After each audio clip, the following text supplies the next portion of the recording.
જે કાલના અધ્યયનમાં મને એવું સમજાયું હતું કે આપણે અજાતિવાદ ને સ્વભાવવાદ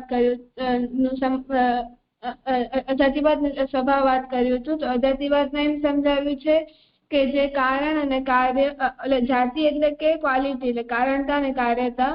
તો જેમાં આ કારણતા અને કાર્યતા નામની કોઈ વસ્તુ છે જ નહીં. આ બધું આપણે માણસોએ બનાવ્યું છે અને એ કાલ્પનિક છે. આ વાત અહીંયા સમજાવવામાં આવી છે કારણ કે જે કારણ અને આ વાતને બે રીતે બે એંગલથી સમજાવી છે. એક કારણ એંગલથી વિચાર કર્યો છે તો એનામાં સત્કારણતાવાદ ને એ બધા આવી જાય. અને કાર્ય એટલે કે કારણ એટલે કે કોઝ અને કાર્ય એટલે કે ઇફેક્ટ ના એંગલ થી વિચાર કર્યો છે. તેમાં પ્રોડક્ટના નેચર અને જે રિલેશન છે એની વાત આવી છે, જેમ અજાતિવાદ ને સ્વભાવવાદ ને તો જે શ્રી ગૌડપાદ હતા, જે શંકરાચાર્યજીના ગુરુ હતા, એમને આ વાત જે સિદ્ધાંત છે એ કહી છે અજાતિવાદ કે જે કાર્ય અને કારણ એ બંને એક્ઝિસ્ટ નથી કરતા, કેમ કે કારણ અને કાર્ય એ આપણે બનાવ્યા છે. કેમ કે કારણ પહેલા આવ્યું એટલે કે એને પહેલા કારણ થાય છે એટલે નામ એનું કારણ આપી દીધું છે, ને જે વસ્તુ પછી થાય છે એનું નામ કાર્ય આપી દીધું છે. અને પછી સ્વભાવવાદ જોયું હતું. તો સ્વભાવવાદમાં એવું જોયું હતું કે જે વસ્તુ ઉત્પન્ન થાય છે ને પછી એનો જે પ્રોગ્રેસ થાય છે ને પછી નાશ પામી જાય છે, એ નદીની જેમ છે. જે નદી છે એ ત્યાં હોય છે તો એ વહેતી હોય છે તો એ આગળ વધી જાય છે. આપણે જે વસ્તુ એમ કહીએ છીએ કે મેં આ તીર્થમાં નદીમાં ડૂબકી લગાડી હતી, પણ રિયાલિટીમાં તો ઈ નદી તો વહી ગઈ છે આગળ, પાણી તો વહી ગયો છે. તો આ વસ્તુ અહીંયા સમજાવવામાં આવી છે, જે મને આટલું સમજાય છે. અચ્છા, ચલો અર્પણ, તને કંઈ કહેવું છે?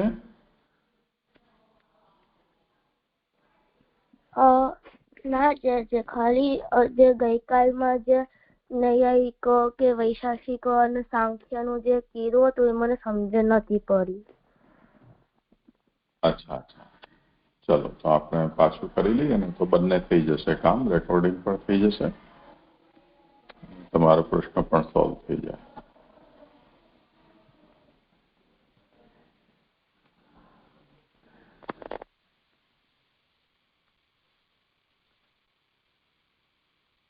તો જુઓ, કાલે આપણે આ બે જાતિવાદ અને સ્વભાવવાદ આ બે વિષય આપણે 3 દિવસ પહેલા વાંચ્યા હતા, પછી એને સમજાવ્યા પણ હતા. ગઈકાલે આપણે એને થોડા અલગ દ્રષ્ટિથી સમજવાનો પ્રયાસ કર્યો હતો, એને જ આપણે ફરીથી અત્યારે લઈ રહ્યા છીએ.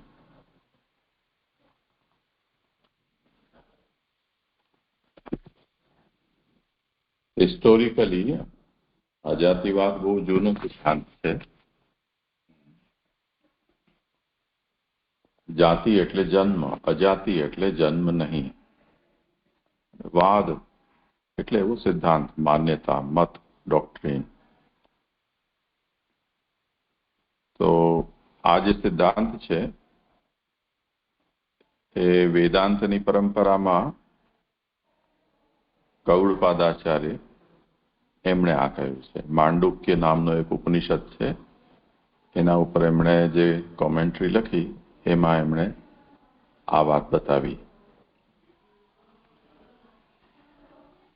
હવે આ સિદ્ધાંત એમને શા માટે કહ્યો એનું આપણે ગઈકાલે કારણ વિચાર્યું હતું કે આપણી સામે આપણે જે જગતનો અનુભવ કરીએ છીએ એમાં વસ્તુ ઉત્પન્ન થાય છે, ઉત્પન્ન થયેલી વસ્તુ થોડો સમય અસ્તિત્વમાં રહે, એના પછી એનો નાશ થઈ જાય. તો જાતિ એટલે જન્મ, એનો તો આપણે આંખોથી અનુભવ કરી જ રહ્યા છીએ. પણ હવે જે જાતિ છે એટલે કે જે વસ્તુ જન્મ થતી આપણને દેખાય છે અને જેને આપણે એમ કહીએ છીએ કે હવે આ વસ્તુ ન રહી ગઈ, નષ્ટ થઈ ગઈ, ખતમ થઈ ગઈ, તો એ જે જન્મ અને નાશ છે એને કારણે શું ખરેખર વસ્તુની અસત્તા થઈ જાય છે, એટલે વસ્તુ નોન એક્ઝિસ્ટન્ટ થઈ જાય છે ખરી? તો આપણે તો તરત હા પાડીશું કે હા, માટલું હતું ફૂટી ગયું, હવે માટલું નથી. કપડું બળી ગયું, હવે કપડું નું અસ્તિત્વ નથી. કોઈ વ્યક્તિ છે એના માટે પણ આપણે કહી દઈશું કે ગયા વર્ષે કોરોનામાં એમનું મૃત્યુ થઈ ગયું, હવે એમનું અસ્તિત્વ નથી. તો આપણે બહુ સહજતાથી આ વાત કહીશું. કોઈનો જન્મ થયો, બાળકનો જન્મ થયો, તો આપણે કહીશું કે એનો જન્મ છે. કોઈ પૂછે કેટલા વર્ષનો, તો આપણે કહીશું 2 વર્ષ, 5 વર્ષ.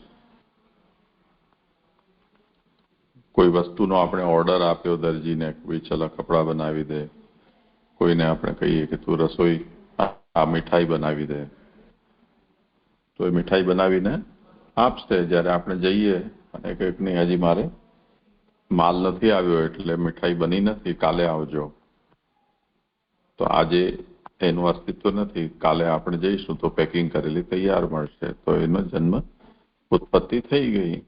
તો ઉત્પત્તિ આપણને દેખાય છે, અનુભવમાં આવે છે. તે જ રીતે ઉત્પન્ન થયેલી વસ્તુ, એનું એક્ઝિસ્ટન્સ પણ આપણા એક્સપિરિયન્સમાં છે જ. અને જે વસ્તુનું એક્ઝિસ્ટન્સ છે એ ખતમ થતી પણ આપણને જોવા મળે જ છે. તો આમાં કોઈ એવી વાત તો છે નહીં કે જે આપણને ન અનુભવમાં આવતી હોય. હવે આપણે અહીંયા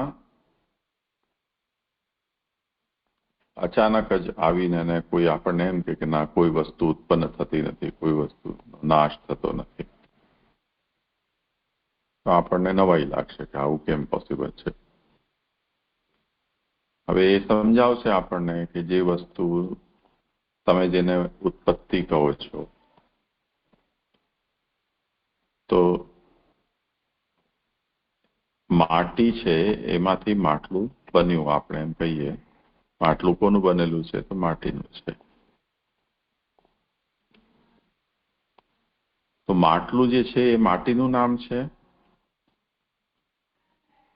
માટલું એક આકારનું નામ છે. એના પહેલા એ આકાર ન હતો, તો શું હતું? તો માટીનો એક પિંડો હતો, ડો, લંપ. માટી તો બંને સ્થિતિમાં જળવાઈ રહી છે. જ્યારે પિંડાકૃતિ હતી ત્યારે પણ માટી હતી, ઘટાકૃતિ થાય ત્યારે પણ માટી તો છે જ. એટલે જે નવું એક્ઝિસ્ટન્સ આપણે કહી રહ્યા છીએ, એ પદાર્થનું જે સ્ટફ છે, વસ્તુ છે કે મટીરિયલ છે, એનું એક્ઝિસ્ટન્સ નથી નવું આવી રહ્યું, પરંતુ ખાલી એક નવો આકાર જન્મ લઈ રહ્યો છે. અને એ જે નવો આકાર જન્મ લે છે એને આકાર પ્રમાણે આપણે એમને કંઈક નામ આપ્યું છે કે આનું નામ આપણે ઘટ કહીશું, માટલું. તો હવે જુઓ કે એક્ઝિસ્ટન્સ અને નોન એક્ઝિસ્ટન્સ એ તો આખી જુદી વસ્તુ છે. જો તમે એને ખાલી નામ અને રૂપ, નેમ એન્ડ ફોર્મ, ખાલી એ સેન્સમાં તમે કહેતા હો કે જન્મ્યું અને નષ્ટ થયું, તો કોઈ પ્રોબ્લેમ નથી. પણ જો તમે એમ કહેતા હો કે નહીં, કોઈ પણ વસ્તુ જન્મી કે ઉત્પન્ન થઈ, કે એનું ક્રિએશન થયું, કે ઓરિજિનેશન થયું, એનો મતલબ એ છે કે એના પ્રાયોર ઉત્પત્તિના પહેલા એ નોન એક્ઝિસ્ટન્ટ હતી. એટલે ખાલી નામ અને રૂપ નોન એક્ઝિસ્ટન્ટ હતા એમ નહીં, પરંતુ એની જે મેટર છે એ પણ નોન એક્ઝિસ્ટન્ટ હતી. એવું જો તમે કહેશો તો આ ગડબડીવાળી વાત છે, તો અમે એક્સેપ્ટ નહીં કરીએ. કેમ કે સેમ મેટર ખાલી પોતાના નામ અને રૂપને બદલી રહી છે. એટલે આપણે એને જુદા નામથી ઓળખીએ છીએ. મેટરને તો કંઈ પ્રોબ્લેમ નથી. તમે માટલાને માટી કહો તોય શું અને માટીને માટલું કહો તોય શું. મેટર કોઈ ઓબ્જેક્શન રેઝ નહીં કરે. તો હવે એ સેન્સમાં જો તમે ઉત્પત્તિ અને નાશ કહી રહ્યા છો તો આપણે એને એક્સેપ્ટ નહીં કરીએ. એમ આ અપોઝિશન છે એ સાંખ્યવાદીઓ કે જે સત્કારણતાવાદીઓ છે એમણે રેઝ કર્યું. તો નૈયાયિકોના સામે આ એક મોટી ચેલેન્જ આવી. એમને આ વાત એટલા માટે કેવી પડતી હતી કે જો કોઈ વસ્તુ ઉત્પન્ન થઈ એવું તમે બોલવા માંગો છો તો એ પોતે ઉત્પન્ન થતા પહેલા એને નોન એક્ઝિસ્ટન્ટ માનવું એ એનું એક લોજિકલ નેસેસિટી છે. જો તમે ઉત્પન્ન થાય એના પહેલા પણ એનું એક્ઝિસ્ટન્સ માનો તો ઉત્પન્ન થઈ એવું બોલી જ ન શકો.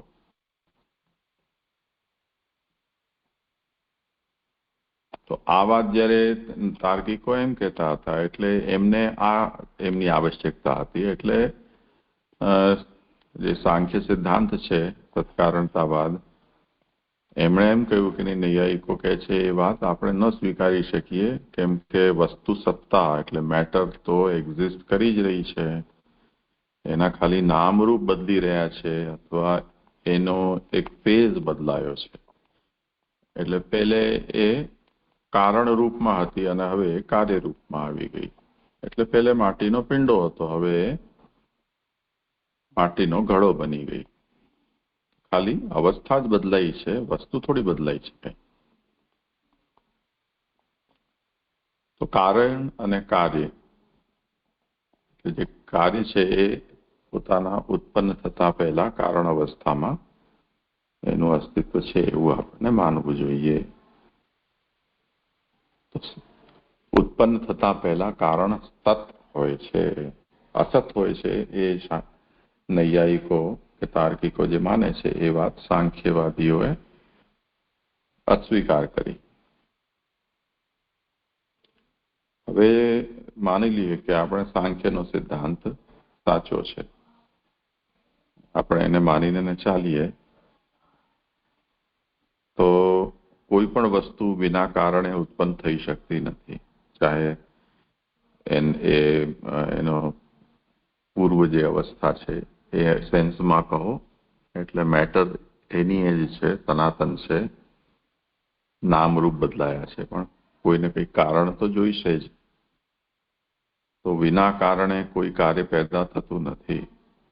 આ એક પ્રિન્સિપલને જો આપણે સ્વીકારીએ તો પ્રશ્ન એ થશે કે આ જગત કોણે બનાવ્યું, કે આ જગત શું છે? જગત એક કાર્ય છે. તો જગત કોણે બનાવ્યું? તો જટથી આપણે જવાબ દઈ દઈશું કે ઈશ્વરે બનાવ્યું. એનું જે કંઈ પણ નામ આપો તમે, બ્રહ્મ નામ આપી દો ભલે, તો બ્રહ્મે બનાવ્યું જગત. તો બ્રહ્મ જે છે એ આ જગતનું કારણ થયું. બ્રહ્મ જો કારણ હોય તો વગર કારણે કોઈ કાર્ય ન થાય. તો જગત એક કાર્ય છે, એનું કારણ બ્રહ્મ થયું. તો બ્રહ્મ ક્યાંથી આવ્યો એ પ્રશ્ન ઉભો થશે. કેમ કે વગર કારણે કોઈ કાર્ય હોય જ નહીં, તો બ્રહ્મ પણ ક્યાંકથી તો આવ્યો જ હશે, કોઈકે પેદા કર્યો હશે. જેમ મુર્ગી કે અંડા, તો આપણે કહીએ કે અંડો મુર્ગી આપે, વગર મુર્ગી અંડો થઈ ન શકે. તો પ્રશ્ન એ થશે કે તો મુર્ગી ક્યાંથી આવી? અંડા વિના મુર્ગી પણ ના આવી શકે. તો એન્ડલેસ રિગ્રેસ થઈ જશે ને. એને અનવસ્થા દોષ કહેવાય છે ભારતીય તર્કશાસ્ત્રમાં. અંગ્રેજીમાં એને એન્ડલેસ રિગ્રેસ કહે છે. તો બ્રહ્મ ક્યાંથી આવ્યો એ પ્રશ્ન પૂછશો તો એન્ડલેસ થઈ જશે. હવે બ્રહ્મને તો સિદ્ધ કરવો જ છે. હવે આપણે ગૌડપાદ જે છે એમના ઉપર જઈએ કે બ્રહ્મ તો છે જ. તો પ્રશ્ન એ છે કે તમે કોની બલિ ચડાવશો કે જેથી આ પ્રશ્ન કારણ અને કાર્યનો ઉડી જાય. તો એમણે એ પ્રિન્સિપલ આપ્યો કે ખરેખર જેને તમે કાર્ય કહો છો એ કાર્ય છે જ નહીં. જેને તમે ઉત્પત્તિ કહો છો કે જેને તમે નાશ કહો છો એવું ઉત્પત્તિ કે નાશ જેવું કંઈ હોતું જ નથી. કોના રિલેશનમાં? બ્રહ્મના રિલેશનમાં. એટલે બ્રહ્મ જે છે એ અજાત છે, એવું તત્વ છે કે જે ક્યારે પેદા થતું નથી, જે ફોર એવર એક્ઝિસ્ટ કરે છે. એટલે બિયોન્ડ ટાઈમ છે. અનાદિ એટલે એના પ્રાયોર કોઈ નથી, એ બિગિનિંગલેસ છે અને એનો ક્યારે નાશ થતો નથી એટલે એ એન્ડલેસ છે. તો અનાદિ અને અનંત એવું આ બ્રહ્મ છે. તો જે અનાદિ હોય અને જે અનંત હોય એના જન્મ કે નાશનો કોઈ પ્રશ્ન ઉપસ્થિત થતો નથી. એટલે બ્રહ્મ અજાત છે, એ અનબોર્ન છે, ઇમ્પેરિશેબલ છે. એને કારણે ગૌડપાદે પોતાના જે મત છે એને અજાતિવાદ કહ્યો. હવે અજાતિવાદ, ચલો બ્રહ્મને મેં નથી જોયો, તમે નથી જોયો, એને તમે અનાદિ કહો કે અનંત કહો, કંઈ ફરક પડતો નથી. પણ આ જગતમાં બધું ઉત્પન્ન નાશ થતું જોવા મળે છે, એનું શું? એનો તો ખુલાસો કરવો પડશે. તો એની શું તમે વ્યવસ્થા આપશો? તો એ જ વાત આમણે ગૌડપાદે જગતના ઉપર કહી કે ખરેખર અહીં પણ ન તો કંઈ ઉત્પન્ન થાય છે ન કંઈ ખતમ થાય છે. કેમ કે કોઈ વસ્તુ હોય તો ઉત્પન્ન થાય અને ખતમ થાય. આ જગત તો ખરેખર એનું અસ્તિત્વ છે જ નહીં, અને એ આપણી માત્ર કલ્પના છે કે આપણી ભ્રમણા છે. હવે જે વસ્તુ આપણી ભ્રાંતિમાં હોય, એટલે એ જેનું એક્ઝિસ્ટન્સ ઇલ્યુઝરી હોય, એનો ઉત્પત્તિ કે નાશનો કોઈ પ્રસંગ ઉપસ્થિત થતો નથી. એટલે એની કોઈ પ્રકારની ઉત્પત્તિ છે જ નહીં, કેમ કે વસ્તુ તરીકે એનું કોઈ અસ્તિત્વ છે જ નહીં.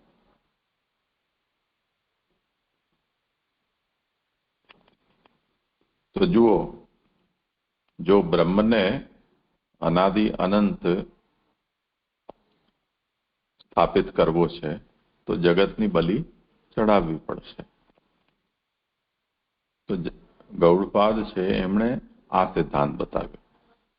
એટલે એ સિદ્ધાંતના સપોર્ટ માટે એમણે સત્તાત્રયનો એક સિદ્ધાંત કહ્યો. સત્તાત્રય એટલે જે સ્ટેજીસ ઓફ રિયાલિટી, જે સત્તા છે કે રિયાલિટી છે, સત્ય છે, એના 3 સ્તર એમણે કહ્યા. એક પરમાર્થતઃ સત, એક વ્યવહારતઃ સત અને એક પ્રતિભાસ. પરમાર્થતઃ સતનો મતલબ એમ સમજો કે એબ્સોલ્યુટ રિયાલિટી. તો એમને ત્યાં એમણે એમ કહ્યું કે જે બ્રહ્મ તત્વ છે એ તો એબ્સોલ્યુટ છે. એટલે જે એબ્સોલ્યુટ છે એનો કોઈ જન્મ કે નાશ થતો નથી. રહી વાત જે વ્યાવહારિક સત છે તેની, તો આ જે જગતનો જે આપણે અનુભવ કરી રહ્યા છીએ એમાં જે ઉત્પત્તિ નાશ વગેરે તમે અનુભવ કરો છો એ વ્યાવહારિક સત છે, પારમાર્થિક સત નથી. અને જ્યારે વ્યાવહારિક સત છે તો એની અંદર થવા દો ઉત્પત્તિ નાશ, એનાથી કંઈ ફરક પડતો નથી.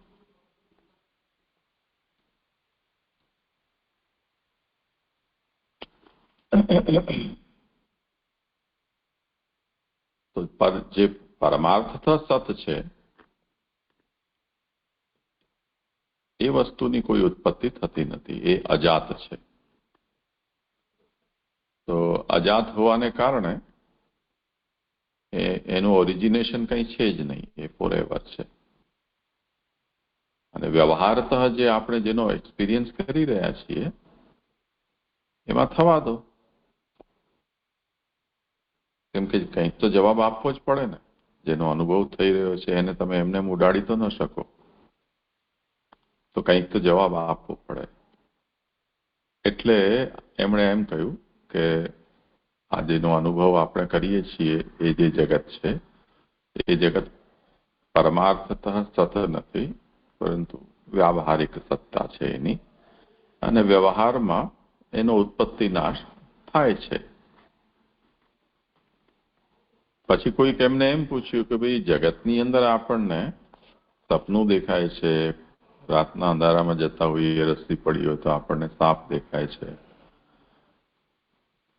નદી દરિયા કાંઠે આપણને સફેદ ચમકતી વસ્તુ દેખાય તો આપણને એમ થાય છે કે ચાંદી છે, જંગલમાં જતા હોઈએ ને કોઈ સૂકુલ ઝાડ હોય તો આપણને એમ લાગે કોઈ રસ્તો રોકીને ઊભું છે હાથ લાંબા કરીને.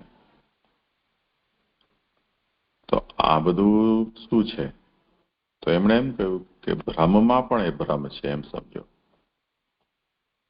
તો એ ત્રીજી સત્તા થઈ. એટલે જે આપણા ઇલ્યુઝન છે ડે ટુ ડે લાઈફમાં જે આવે છે, સપનું દેખાવું કે રસ્તી છે એને સાપ દેખાવી, આ બધું જે છે એ આપણો પ્રતિભાસ છે.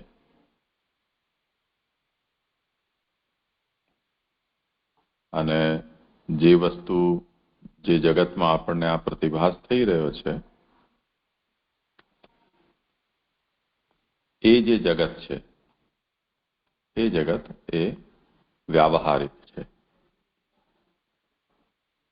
એ એબ્સોલ્યુટ નથી. તો આપણા જેટલા પણ વર્લ્ડલી એક્સપિરિયન્સ છે એ બધા વ્યાવહારિક જે જગત છે એના સંબંધમાં છે, જેને મટીરિયલ વર્લ્ડ આપણે કહી શકીએ. એના અંદર જ હું જીવ છું, આ ઈશ્વર છે, આવો બધો જે આપણો અનુભવ છે એ બધો પણ એ વ્યાવહારિક જગતમાં જ થતો અનુભવ છે. જે પારમાર્થિક સત છે એના સંબંધમાં આ અનુભવ આપણો નથી. પારમાર્થિક સત એનાથી પણ ઉપર લેવલનું છે. તો હવે જુઓ કે આજે ખાલી તમારે અત્યારે યાદ રાખવું જરૂરી નથી, પણ સમજ માટે કહું છું કે ગૌડપાદે જ્યારે આ વાત કહી ને, આ જ વાત આના પહેલા બુદ્ધ સંપ્રદાયના એક વિદ્વાન થયા જેનું નામ નાગાર્જુન હતું. એ નાગાર્જુને એક ગ્રંથ લખ્યો, એ મધ્યમ કારિકા.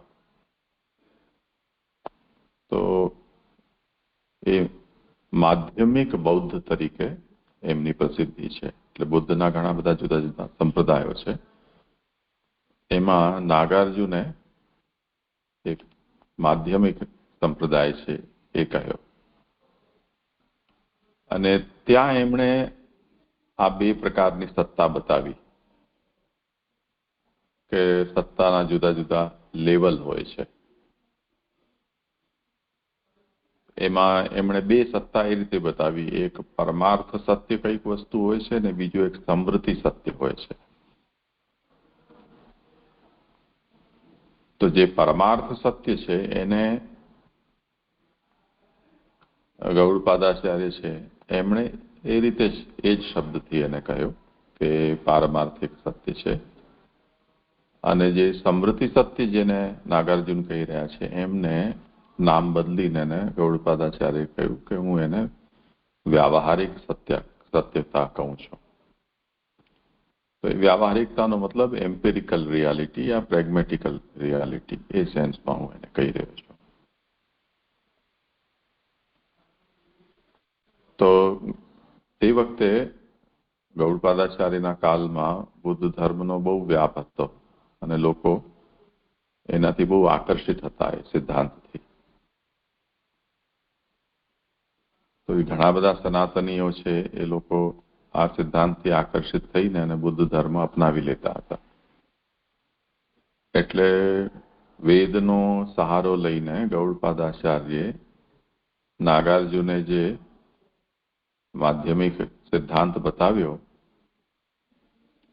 એને જ વૈદિક સિદ્ધાંતના વેદના વચનોથી કે એની વ્યાખ્યા કરીને એમણે આ અજાતિવાદનો સિદ્ધાંત લોકોને કહ્યો. તો હવે એનાથી શું એમને લાભ થયો કે જે બ્રહ્મ જે છે એ જન્મ નાશ વગરનું કોઈ એક તત્વ છે એવું સિદ્ધ થઈ ગયું. અને હવે એમને કોઈ એ પૂછનારું પણ ન રહ્યું કે કોઈ વસ્તુ છે તો એનું કોઈ કારણ હોવું જોઈએ, અને જો જે છે તો એનો ક્યારે ને ક્યારે નાશ પણ થવો જોઈએ. તો આવો પ્રશ્ન તો ત્યારે ઉભો થાય કે ઉત્પત્તિ, સ્થિતિ અને નાશ આવું જરૂરી છે કોઈ વસ્તુનું, એવું તમે સ્વીકારો. તો જો તમે એમ કહો કે વસ્તુ ઉત્પન્ન થતી જ નથી, ફોર એવર પહેલેથી છે જ, અને એનો ક્યારે નાશ થતો નથી, એટલે એવર લાસ્ટિંગ છે, તો પછી આ પ્રશ્ન જ ઉભો નથી થતો કે એ ક્યાંથી આવ્યો અને ક્યાં જશે. તો આ અજાતિવાદનો એક લાભ થયો કે તમે કોઈ વસ્તુને ઉત્પત્તિ નાશ રહિત સનાતન તરીકે બતાવી શકો છો. તો મેઇન પર્પઝ ગૌડપાદાચાર્યનું અજાતિવાદને ઇન્ટ્રોડ્યુસ કરવા પાછળ એ હતું કે બ્રહ્મને તમે એ ઓરિજિન લેસ કે અનબોર્ન એને પ્રૂવ કરી શકે. તો બૌદ્ધે આ જે સિદ્ધાંત કયો હતો એ ઈશ્વરના ખંડન માટે કયો હતો, બુદ્ધના જેમ નાગાર્જુને કહ્યો એ. કેમ કે આપણે બધા જેટલા પણ ઈશ્વરવાદીઓ છે એ ઈશ્વરની સત્તા જગતના કર્તા તરીકે કોઈક જોઈએ, એના વગર જગત પેદા થઈ ન શકે, એટલા માટે બધા જોર લગાવીને કરતા જોઈએ ને જોઈએ, વગર કારણે કોઈ કાર્ય ન થઈ શકે. જગત પણ એક કાર્ય છે, તો જગતનો પણ કોઈને કોઈ કરતા હોવો જોઈએ, તો એ કરતા ઈશ્વર છે, એમ કહીને આપણે જે લોકો શાસ્ત્રને નથી માનતા એમને તર્કના આધારે ઈશ્વર આ રીતે આપણે કહેતા આવ્યા હતા. તો એમણે અજાતિવાદ ઇન્ટ્રોડ્યુસ કરીને ઈશ્વર ન કોઈ રીતે સિદ્ધ થાય, કેમ કે એમણે આ વાત એના માટે કહી હતી કે આ જગત એ જાતનું છે કે જેનો ક્યારેય જન્મ થતો નથી.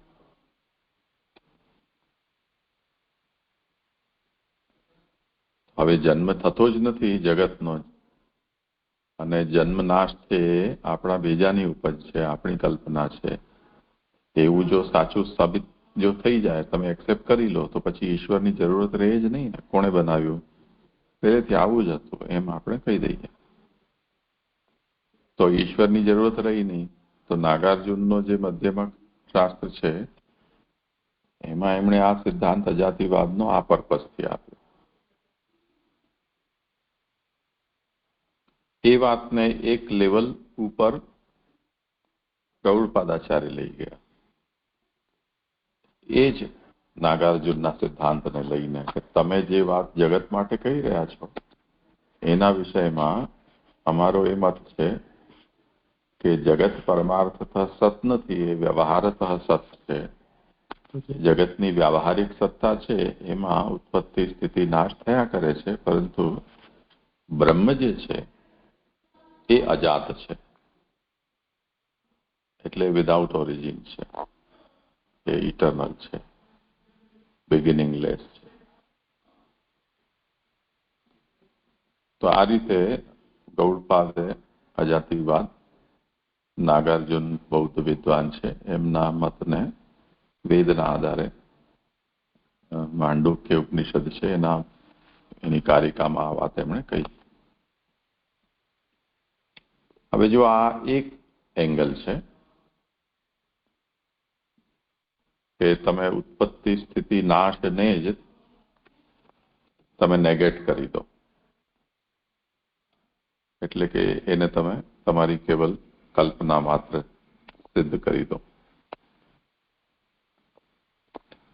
એ અજાતિવાદની ટેકનિક છે. એના સામે બીજો છે સ્વભાવવાદ. સ્વભાવવાદ પણ ઈશ્વરનો નિષેધ કરવા માટે પ્રવૃત્ત થયો. કેમ કે જેમાં આપણે જોયું, જે ઈશ્વરને સિદ્ધ કરવા માટેનો જે તર્ક છે કે વિના કારણે કોઈ કાર્ય ન હોઈ શકે. જગત એક કાર્ય છે તો એને ઉત્પન્ન કરવા માટે કોઈને કોઈ કારણ હોવું જોઈએ. એ કારણ ઈશ્વર છે. તો તમે કારણના માટે કોઈને કોઈ કાર્ય માટે કોઈ કારણ અનિવાર્ય માનો છો ત્યારે તમને ઈશ્વર માનવું પડે છે. પણ જો આપણે એવું કહીએ કે ઉત્પત્તિ સ્થિતિ અને નાશ તો સ્વભાવ છે વસ્તુનો, એમાં કોઈ વ્યક્તિના ઇન્ટરફિયરન્સની જરૂર છે જ નહીં. જેવી રીતે સૂરજ તપે છે, એના તાપથી પૃથ્વીનું જલ ગરમ થાય છે, ઇવોપરેટ થાય છે, એના વાદળ બની જાય છે. વાદળ પછી બહુ વજન પાણી આવી જાય એટલે ભરાઈને છલકાઈ જાય છે કે વરસી જાય છે. તો આ તો અનંતકાલથી આ ચાલી જ રહ્યું છે. આમાં ક્યાં કોઈની જરૂર છે, કોઈના અસ્તિત્વની? તે જ રીતે પવન વહી જ રહ્યો છે, પૃથ્વી ફરી જ રહી છે, સૂર્ય તપી જ રહ્યો છે. તો આ બધું પોતાના સ્વભાવથી થઈ રહ્યું છે. એમાં કોઈ પણ ચૈતન્ય કે અલૌકિક વસ્તુ, સત્તા કે એવું કંઈ પણ માનવાની આવશ્યકતા નથી. તો જે કયો વાદ આપણો આવ્યો? સ્વભાવવાદ. અજાતિવાદે એમ કહ્યું કે ઉત્પત્તિ સ્થિતિ નાશ આ બધું આપણો ખાલી મનનો ભ્રમ છે, આપણી કલ્પના છે, આપણે બધું ઉપજાવી કાઢેલું છે. વસ્તુ સત્તામાં આવું કંઈ હોતું નથી. પરમાર્થ જે સત બ્રહ્મ છે એ ઉત્પત્તિ નાશ રહિત છે. એમ કહીને એમણે આ કાર્યકારણનો ઉડાડી દીધો.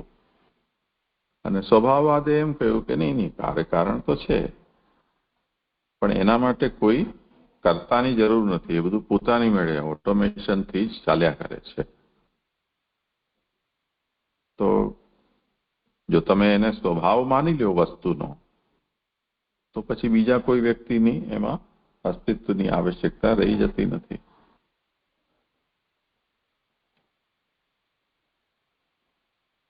તો આ સ્વભાવવાદીઓએ કહ્યું કે સ્વભાવવાદને કારણે દરેક વસ્તુ છે પોતાના સ્વભાવથી, પોતાની પ્રકૃતિથી આ રીતે ઉત્પત્તિ સ્થિતિ નાશ એના અંદર થયા કરે છે. એને કારણે એવું કરનારો કોઈ ઈશ્વર કે કોઈ અન્ય કરતા હોય છે એવી કલ્પના કરવાની કોઈ આવશ્યકતા નથી. તો આ પણ એક ઈશ્વરવાદના વિરોધી એક વિચાર છે. સમજાયું? ભક્તિ અર્પણ.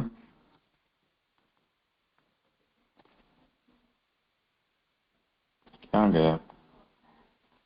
સુઈ ગયા છો? હા હા, સારું, ઠીક છે. આજે સમય થયો છે અને આજે આ તો આનું આપણે રેકોર્ડિંગ પણ કરી લીધું છે. કાલથી થોડું કદાચ થોડું વધારે જ કહ્યું છે. તો હવે તમને આ સ્પષ્ટ થઈ જશે. કાલે મેં બીજા કોઈ ઉદાહરણ કીધા હતા, હવે અત્યારે મને યાદ નથી કયા હતા, પણ કંઈક સાયન્ટિફિક એંગલથી કંઈક વાત મેં કહી હતી. પાછું યાદ આવશે તો કહીશું, જો તમને નહીં સમજાયું હોય તો.